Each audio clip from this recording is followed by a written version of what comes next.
Hello there, YouTube. This episode of Project E46 is a short one, but I did want to show you how I remove subframe bushings. In the last episode, I removed the whole rear subframe and axle assembly from the E46, and obviously the next step there is to get all the old bushings in the subframe out. And now you can go ahead and rent a specialty tool to go do that, like a special press or something like that, but that obviously costs money, and I'm really cheap. So I'm going to show you my budget backyard method of removing subframe bushings. So let's cut to the footage. Alright, we got the first subframe bushing out. I did that by using a drill and drilling out as much of the rubber as I could. Then I lit it on fire and then pounded out the core with the hammer until the core came out. And then I was able to use the hacksaw here to cut through the metal casing that surrounded the bushing and then knock it all out. That's obviously quite time intensive and very messy. I'm trying purely to use fire and force with this bushing to see if it's any faster.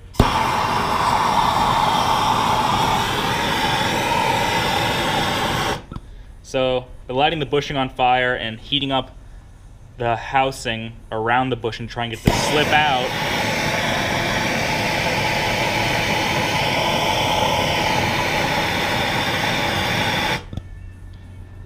No dice thus far. It's still pretty solidly in there, so I'm going to keep torching it and smacking with my hammer.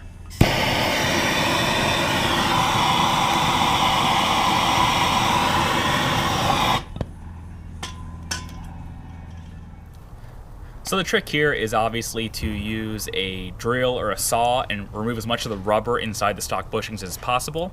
Then you take your torch and get the subframe, the bushing really hot, as hot as you can. You should not be able to touch the subframe without burning your finger.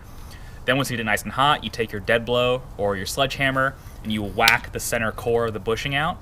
Once that core is out, you can take a drill or a hacksaw and then remove the rest of the bushing from inside the subframe.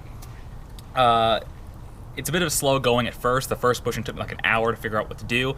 After that, I was able to remove each bushing at a rate of like 10 to 15 minutes each. And within a few hours, I had the whole subframe cleared and cleaned. Sorry this episode was really short. It's one of those things where I just kind of got really into the process of working on the car and I didn't think to film anything. Obviously, I didn't have anyone there to help me film either, and I was too stupid to bring out my tripod. So shame on me for that one. The next episode is a lot more thorough, a lot longer, a lot more detail.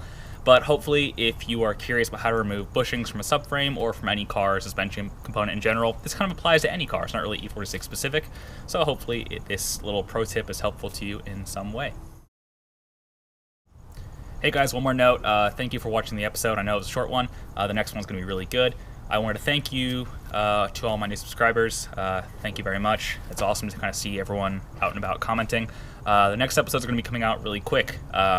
They're already all in the edit bay, and I'm trying to do 2 a week until we're caught up.